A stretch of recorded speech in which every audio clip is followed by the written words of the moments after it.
मैं ஜி வந்துட்டார். பதவி ஏற்க போறாரு. டேய் வாங்கடா எந்திரிடா. ஜி வந்துட்டார். ஆரம்பிக்க போறாங்க.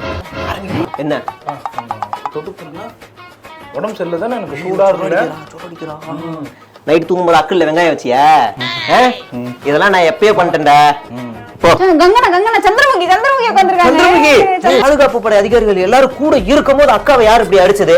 அட சும்மா இருப்பா, அடிச்சதே பாதுகாப்பு படை அதிகாரி தான். இவங்க எலெக்ஷன் நிக்கிறதுக்கே காசு இல்ல, நான் நிக்க மாட்டேன்னு சொன்னாங்க. இப்ப எதுக்கு வந்து பதவி ஏற்கிறாங்க? அங்க பாரு மலை. இவர் தோத்துட்டாரு, இங்கேயே இருக்காரு. அதான் சோகமா உட்கார்ந்திருக்காரு போல. சார் சார் நட சார் சார் இங்க என்ன வந்திருக்கீங்க? இங்கே வந்திருக்கீங்க? ஐயா தண்ணி கேன் போட வந்தேன்.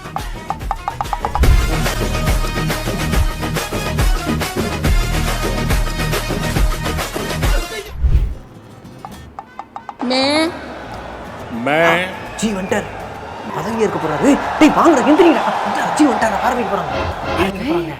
எம்மா பெரிய மாளிகை. பா கிராண்டா நடத்துறாங்க போலியே. ஆமா அங்க பாருங்க அங்க பாருங்க. ஏய் ஷாருக் கான் உட்கார்ந்திருக்காரு. சூப்பர் ஷாருக் கான் பாருங்க. அச்சுமார் அங்க பாருங்க. எந்திரம் இல்ல.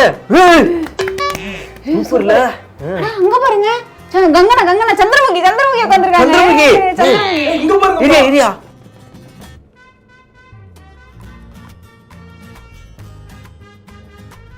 சந்திரமுகி அக்கா, அவங்க கண்ணு செவந்திருக்கியா? கைரேகெல்லாம் இருக்கியா? அவங்க யாரோ பழுக்க அடிச்சிருக்காங்க. யாரா இருக்கும்? ஆமா, பாதுகாப்பு படை அதிகாரிகள் எல்லாரும் கூட இருக்கும் போது அக்காவை யாரு இப்படி அடிச்சது? அட சும்மா இருப்பா, அடிச்சதே பாதுகாப்பு படை அதிகாரி தான். சரி விடு. இங்க பாருப்பா, சூப்பர் ஸ்டார்.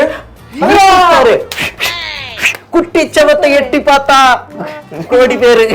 ஆனா எனக்கு ஒரு டவுட், இவர் எல்லா நிகழ்ச்சிக்கும் போய் உட்கார்ந்துறாரு. அங்க தமிழ்நாட்டுல என்ன ஃபங்க்ஷன் நடந்தாலும் உட்கார்ந்துறாரு, இங்கேயும் உட்கார்ந்துறாரு. யாருக்குதான் இவர் ஆதரவுனே புரிய மாட்டேங்குது. இவர் படத்துக்கு தான் இவர் ஆதரவு. படம் ஒண்ணா போதும். அங்க பாரு மலை. இவர் தோத்துட்டாரு, இங்கேயே இருக்காரு. அதான் சோகமா உட்கார்ந்துருக்காரு போல இருக்கு. ஐயோ பாவம். ஆனா இவருக்கு அமைச்சர் பதவி கொடுப்பாங்களோ?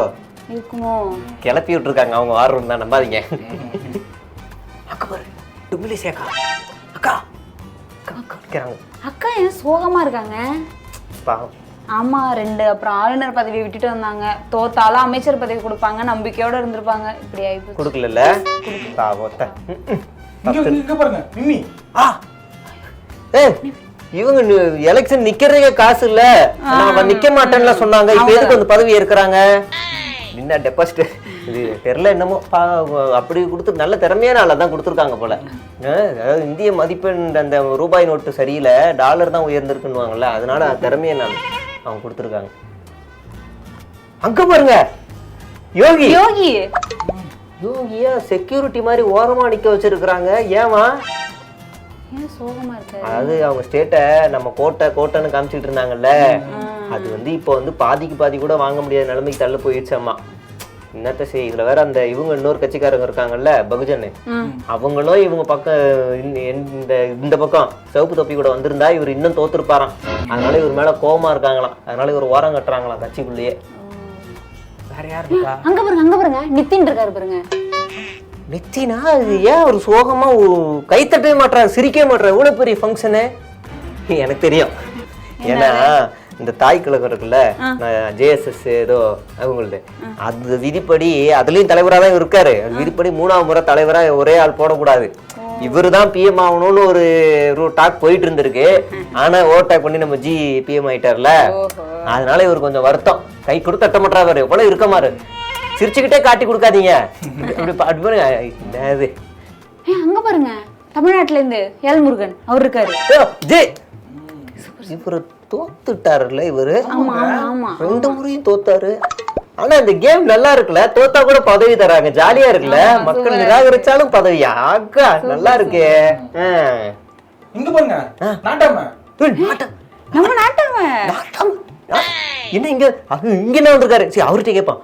சார் சார் நட சார் சார் இங்க என்ன வந்திருக்கீங்க? இங்கே வந்திருக்கீங்க? ஐயா தண்ணி கேன் போட வந்தேன். அவரே சொல்ல. Okay sir, okay. அங்க பாருங்க, அதானே அம்பானி.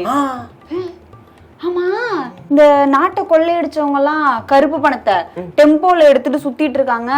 அவங்க மேல இந்த ஈடி நடவடிக்கை எடுக்கணும் அப்படிலாம் சொல்லி அவர் ஜி பேசினாரு. இவங்க இங்கே உட்காந்துருக்காங்க. என்னதானோ இவங்க யாருக்கு வேலை செய்வாங்க ஒன்றும் புரியலையே.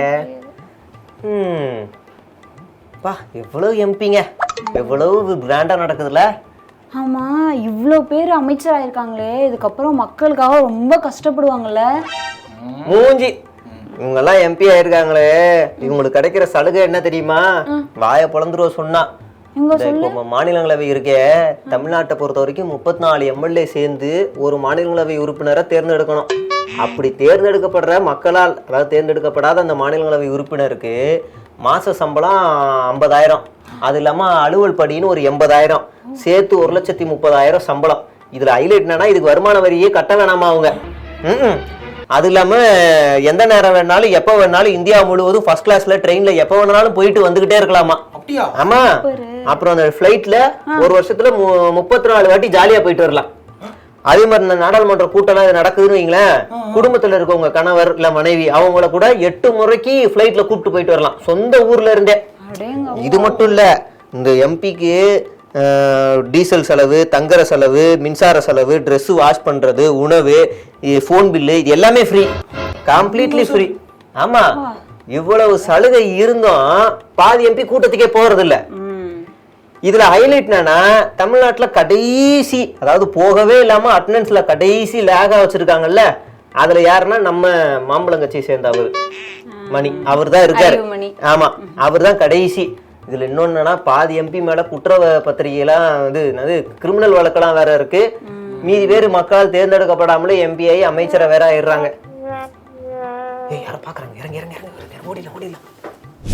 எங்க இவங்க 10ஆம் தேதி ஆயிருச்சு, ஸ்கூலை திறக்கிறாங்க இன்னைக்கு, இன்னும் கிளம்பாம இருக்காங்க. பாரு பெரியவனே, வாடா வாடா, நேரம் ஆயிருச்சா பள்ளிக்கூடத்துக்கு?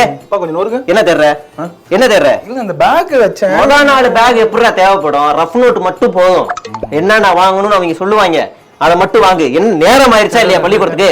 போய் தொலை. இல்ல அந்த நோட்டு எங்க போச்சு? இங்க பாரு, நேரம் ஆயிருச்சுன்னா கேட்ட முடிவாங்க. அதுக்கு தானே பிளான போடுற.